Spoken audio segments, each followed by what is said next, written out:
이 시간 새 하나님이 존재하는가 아니면 새 인격체인 한 하나님이 존재하는가에 대해서 함께 말씀을 나누겠습니다. 성경에 의하면 오직 한 분인 참 하나님이 계십니다. 신명기 6장 4절 말씀에 오 이스라엘아 들으라 주 우리 하나님은 한 주시니 바로 이 말씀은 하나님의 한 분이심과 더불어서 유일하심에 대한 강력한 성경의 증거이자 선언입니다. 스가랴 14장 9절에서도 또 주께서 온 땅을 다스리는 왕이 되시리니 그날에는 한 주만 계시며 그분의 이름도 하나만 있으리라 라고 말합니다. 이것이 바로 우리가 믿고 확신하는 성경 가운데 계시되고 증거된 하나님이십니다. 하나님은 한 분 하나님이시며 다른 이는 없습니다. 하나님은 범신론에서 주장하는 것처럼 결코 자연 만물 가운데 깃들어 있는 어떠한 정신을 의미하지 않습니다.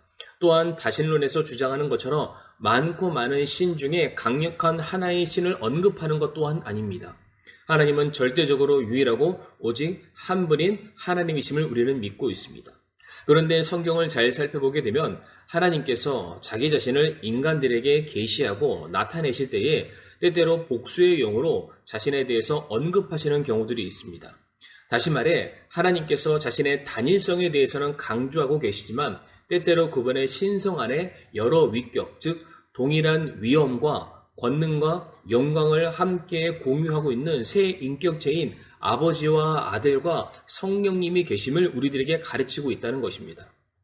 이것을 우리는 신학적인 용어로 삼위일체라고 말하고 있습니다. 비록 이 삼위일체라는 단어가 성경에서 발견되지 않는 단어이지만 그 개념에 대해서는 분명히 우리들에게 가르치고 있습니다. 먼저 구약에서 하나님과 동일시되면서 구별되는 여러 인격체들이 등장을 하게 되는데 대표적으로 여호와의 사자나 하나님의 영, 이스라엘의 구속자와 같은 단어로 우리들에게 알려져 있습니다.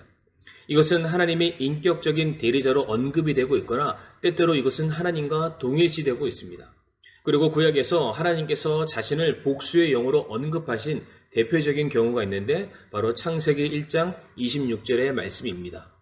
하나님께서 이르시되 우리가 우리의 형상으로 우리의 모양에 따라 사람을 만들고 그들이 바다의 물고기와 공중의 날짐승과 가축과 온 땅과 땅에서 기는 모든 기는 것을 지배하게 하자 하시고 라고 말씀하고 있습니다.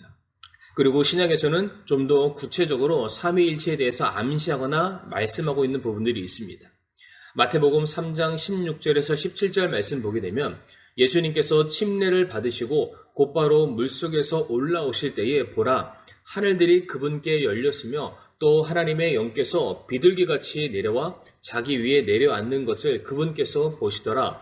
보라 하늘로부터 한 음성이 있어 이르시되 이 사람은 내 사랑하는 아들이라 내가 그를 매우 기뻐하노라 하시니라 라고 되어 있습니다. 이 말씀 속에서 우리는 서로 다른 일을 하고 있는 삼위의 하나님을 동시에 확인할 수가 있습니다.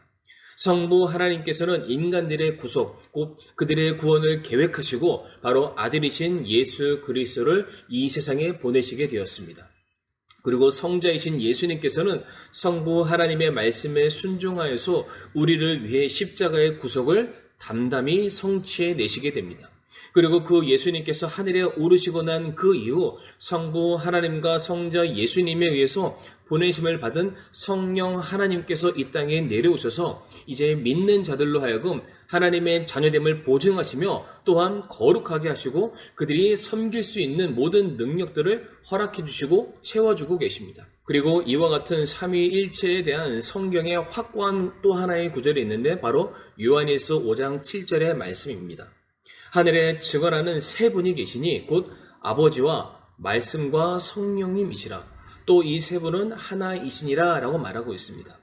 성경은 하나님의 삼위일체, 즉 하나님께서 세 인격으로 구별되지만 신적이며 모든 면에 있어서 영광과 존귀와 위엄과 권능 등 모든 부분에 있어서 동등하게 한 하나님이심을 증거하고 있습니다. 이 삼위일체 교리는 예수님의 성육신 교리와 마찬가지로 궁극적으로 우리 인간이 완벽하게 이해하거나 혹은 설명하기 어려운 부분 중에 하나이기도 합니다. 하나님과 그분이 행하시는 그 일을 완벽하게 이해하는 것은 불가능하고 또한 제한된 능력을 가진 인간으로서 우리는 무한하신 하나님을 완전하게 이해할 수 있다는 그러한 생각을 가져서도 안 되는 것입니다.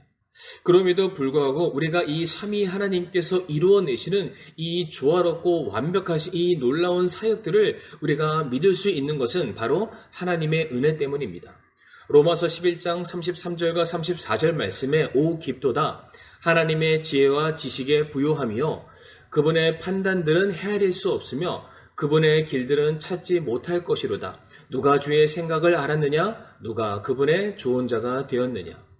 우리의 생각과 이해를 뛰어넘는 하나님의 일하심과 주권적인 사역이 결국 죄인 되었던 저와 우리 성도님들을 구원하여 하나님의 백성 자녀 삼아주신 그 놀라운 섭리에 우리가 다시 한번 감사와 찬양과 영광을 돌려드리며 오늘도 우리가 하나님을 더욱더 깨달아 알며 우리의 마음속에 새기며 함께 동행하는 복된 하루가 되기를 간절히 바라며 말씀을 마치겠습니다.